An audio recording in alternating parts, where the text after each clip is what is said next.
Levi Fajardo from NC Pressure Washing. I'm gonna go today what you should do when you first get your DIY kit, putting together your build. Now, it's got me your ball valve right here.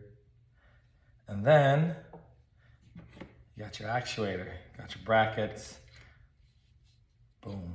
See this line on here? I like putting my ball valve in the same straight line as that when I build it. See it? So when I look at it, I know when it's opening and closing. Right now, I know that everything's completely open, and then when it gets, when you press the button later, it closes, right? So that's why it comes like that. I send it with it open. First thing you should do.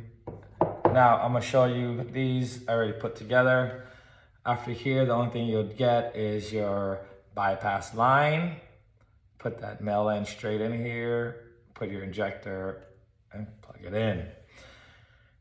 Now I haven't made a lot of these and sold a lot of them completely made because I just don't have the time. As you'll see here shortly, I'm gonna put it together. It takes a little bit of time. And then, yeah, I just don't, between wiring and washing and being an active duty Marine still, I got kids. Yeah, it takes some time. So that's why I like the DIY kits. I like that I'll sell those kits and you can go ahead and build it yourself. You can learn how to put it together. Some of the big guys, the big dogs, they don't want DIY stuff. They want a complete, like, just give me the product so I can get out there and like just use it until it breaks. That's the way some of them work, right? But what they could do is, if they have employees, make their employees watch this and tell them, hey, I'm gonna get DIY kits on your downtime, build it, put it on the rig, cool, and move on, right? But one thing I do know, a lot of us, a lot in the industry as I've been watching is, they just get products, use it until it exhausts and then move on. But you should really try to take care of your equipment as much as possible. All right, without further ado, I'm gonna go over, so this is a T. I use this T, 2 females, 1 male, all right? On the shorter side, I add this. It's gonna go this way. You could use all female sides and then just use a male to male connector. You really need it only on one side. I always put it on the shorter side because this is enough distance, and I'll show you what I'm talking about. But just follow along. Now, the ones I use are from Tasher. My unloader is set at 2300 PSI. The working pressure for these are 2320 or 2380. The burst pressure is usually 3 times the amount of the working max pressure. So I know for me, it will work. And I'm pretty sure it'll work for you too. However, I have to put a disclaimer out there that these max working pressure is 2320 or 2380. These are 304 stainless steel. Boom, this one is higher. But whenever you list the system, if I was to sell complete systems, I would have to say that the max working pressure of this unit that can be ran is 2320, just to cover my butt. Do I know that these can handle more? Yes. However, that's what I have to say.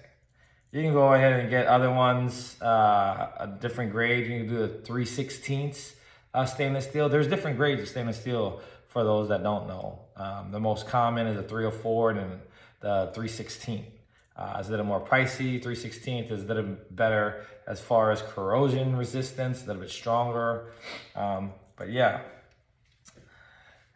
here we go. Let's just roll into it. So I got my DIY kit, got my ball valve. Boom, first thing I wanna do is start putting my connections together. How I start with is with this, the 3/8 female, 3/8 male. I get them off Amazon. I got these from Thrasher as well, 304, 3/8 NPT. Boom. Now the tape I use, I know a lot of you like the blue tape. I just use tape from Lowe's, Mega Tape.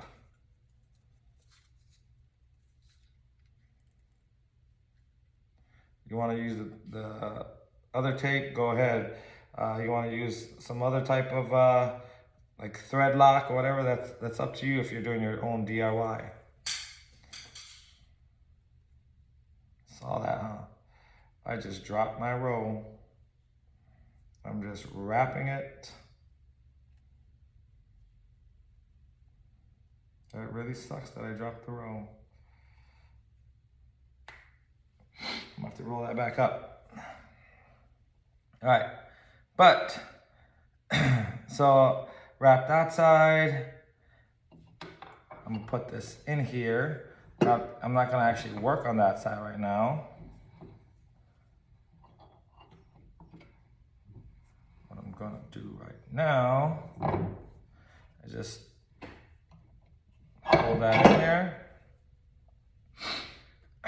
Because what we're gonna do is put this on.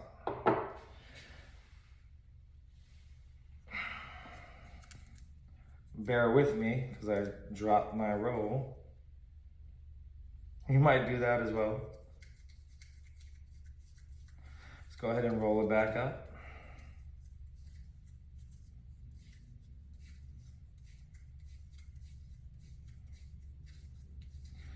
A lot of you already know how to do this. Nothing crazy.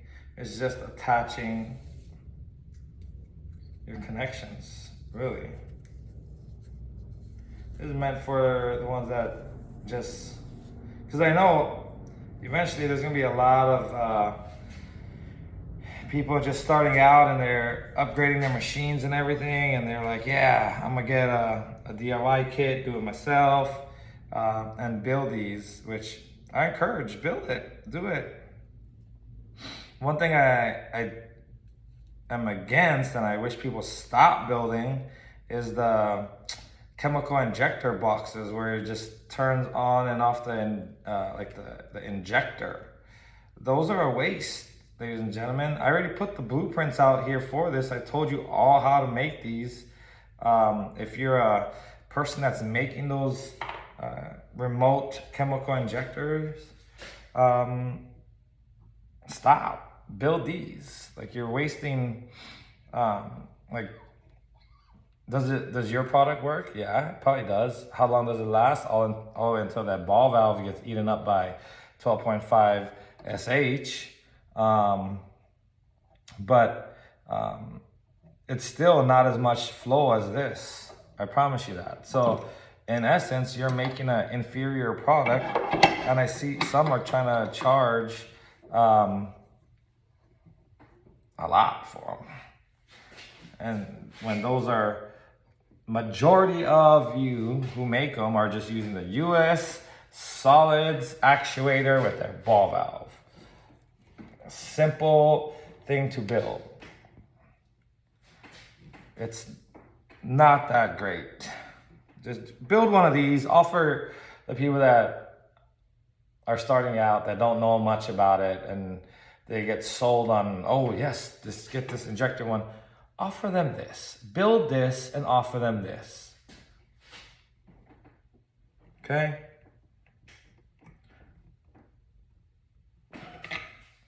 I like putting my shit on tight, especially if it's going to somebody. Because the last thing I want them to do, I'm gonna just double check it again. Last thing I want them to do is get this, put it on, and then there's a leak, and then they gotta go and retighten joints and stuff. I don't want them to do that. There. While it's up here already, I'm gonna go ahead and put, so it goes here, that's the bottom one, here. Now I'm gonna go ahead and put this on, the male end. I gotta hurry up and do this and upload the video because my kids are at gymnastics right now. I need to get out there and watch them. And then go have some dinner. I did 3 houses today. It was pretty quick. Tomorrow I got 3 more scheduled. Pretty much every day this week. I try to schedule 3 a day. Can I do more? Yeah. But 3 a day is cool. Just do 3 a day. First thing in the morning, I drop my kids off at daycare and at school. Head out, do 3 jobs. And then today was early release day. I got done in time to pick them up from early release. And that's mainly because I'm working in one community right now. I'm not in 2 communities. I'm gonna switch the device to hold it from right there. I'm working in one community, going from house to house pretty much. And each home, from the time I pull up, takes about like 45 minutes. Then I go ahead and wrap everything up and move on to the next. Once I get done, it's cool. And it being so close to each other, the homes, like only like down the road, like I planned the route. I got all the addresses that need washing for that community. I planned the route to make sure that I'm not backtracking, right?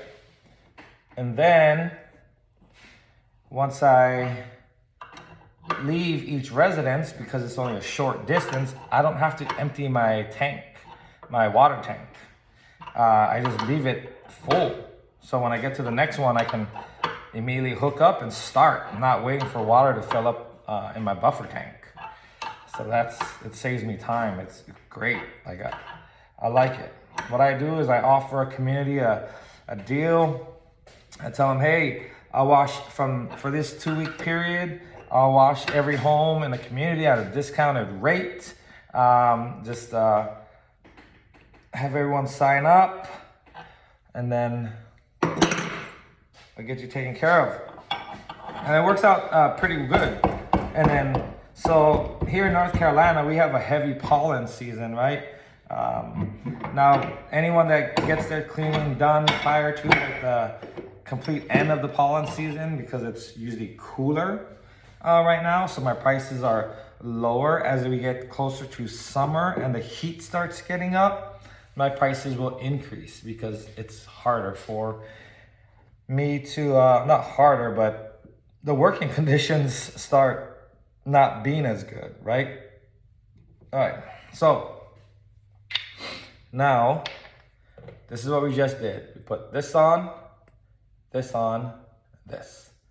Now I'm gonna work on the other side. So I got one more tea.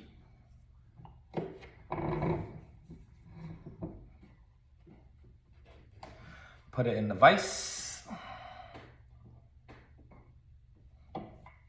This is an old vise. I got this vise for free. I could get another one, like a brand new one. So this is what we're about to do. Put this in the vise. We're gonna put this quick connect and this quick connect on. I got it for free from someone. I was like, you know what? I'll use it. I'll make use of it. Can I buy another one that's brand new, nicer, looks better? I can. But I like this one. Has some character to it. It's old, thick, heavy.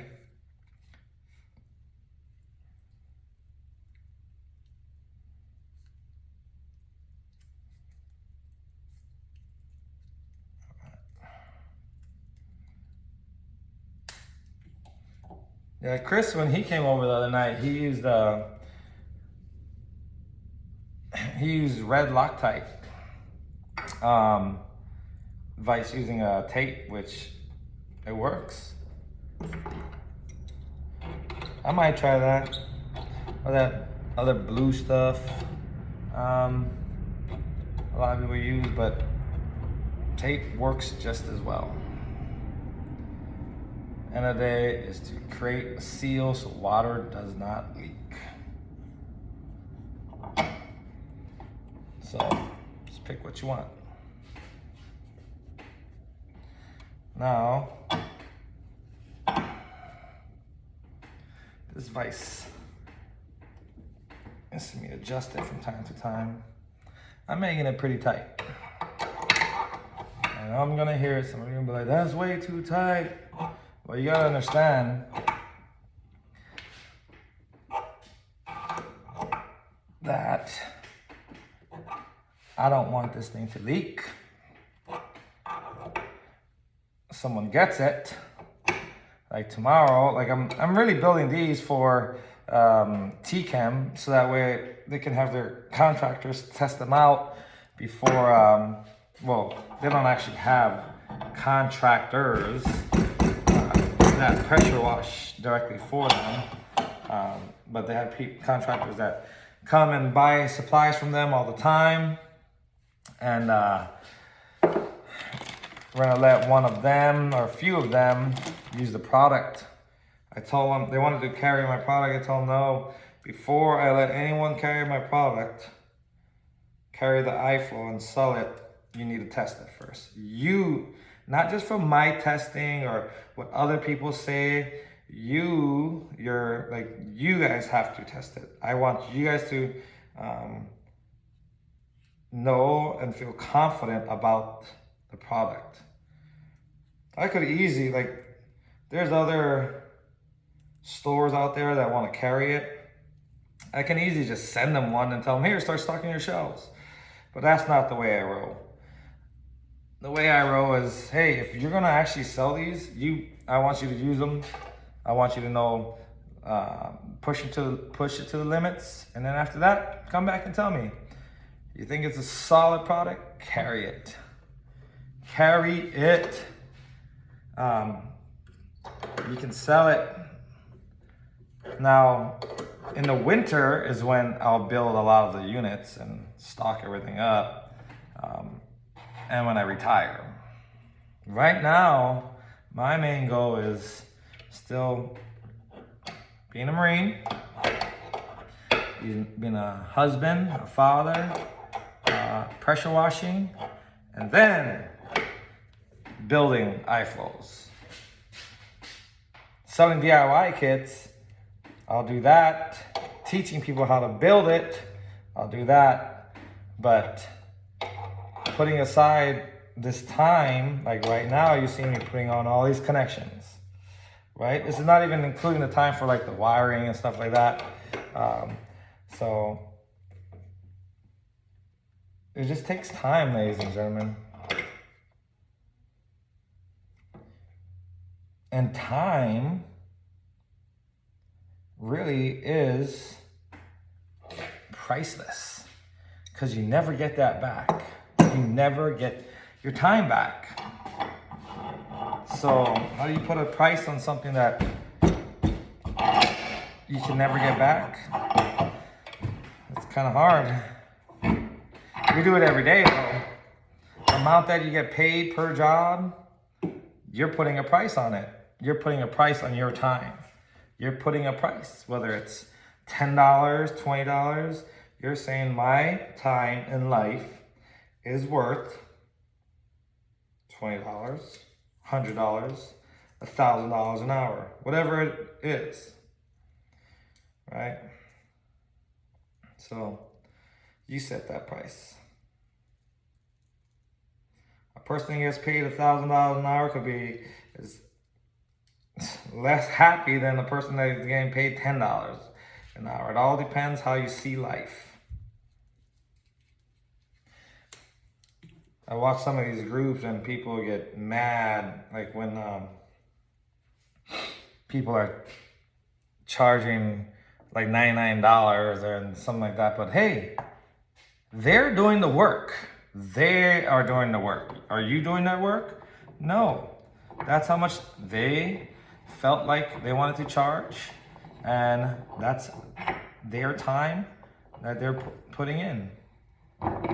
If they're disrupting your business, because they got a client that wanted to pay $99, well, then you have two options. Adjust your price to get that job, or, well, you have really three. Try to figure out one way to promote yours more so that homeowner selects your bid at a higher price, or just move on to the next. Move on to the next. But sitting there and complaining doesn't do much. Might make you feel better about yourself complaining about it, but that's about it.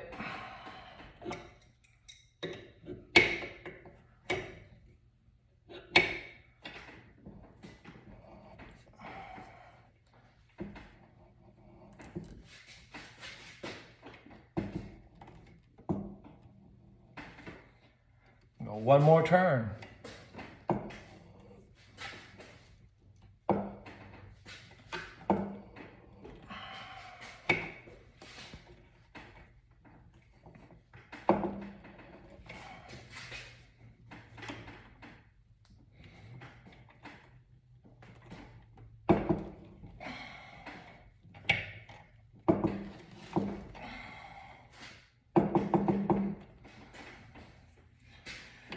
What I'm doing now is making sure that it looks all aligned.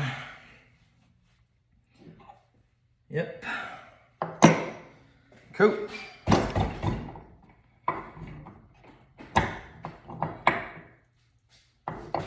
I'm gonna do this side.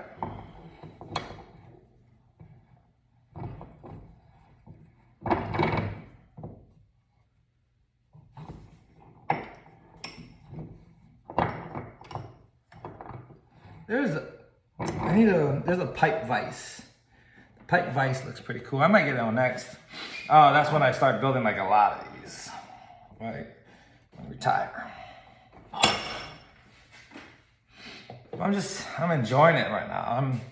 I'm really, really enjoying it. Like, I get enjoyment. Every time someone calls me about an iFlow or messages me, like, I get excited, man. I get excited.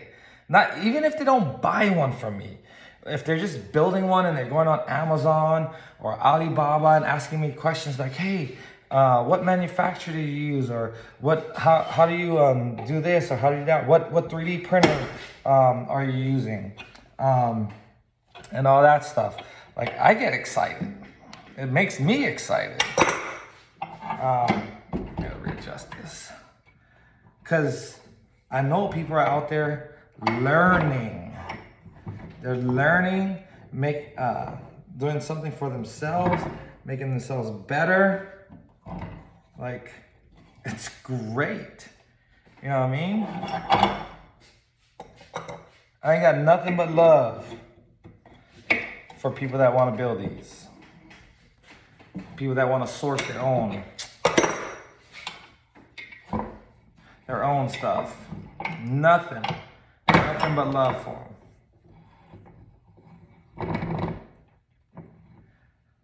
Tell you what though, I know some don't like it. The business guys. And that's only about the business, that they want to make a profit. Being that middle guy or gal. You know what I mean? Like, I get it.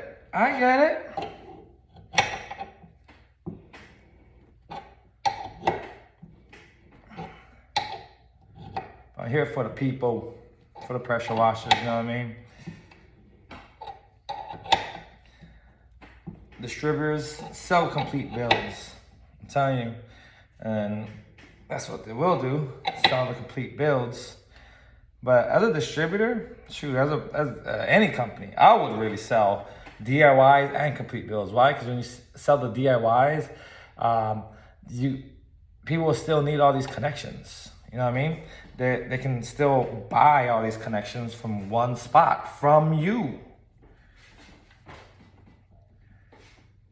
Of course, the DIYs is gonna be less expensive than full builds. And as expected, as you can see, it takes time to put all these connections on. It takes time to wire it up. But when you do it yourself, and then you finally put it on your rig and you see it working, you're like, I built that.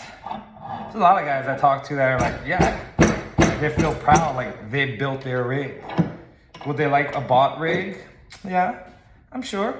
But the amount of pride that they feel when, like my little trailer out there that I built, I'm proud as hell of it. That eco build, and I'm about to build this other trailer. I'm proud. Like when I tell people, yeah, I made it. Like this is how it works. It's really efficient, and yeah. But then, boom, that's it, ladies and gentlemen. Then you put it back in. Well, you put your bypass line, of course, and then connect everything else. I have other videos, but this is how I make my connections. Boom, boom, boom, boom. Other than that, have a great day. Peace.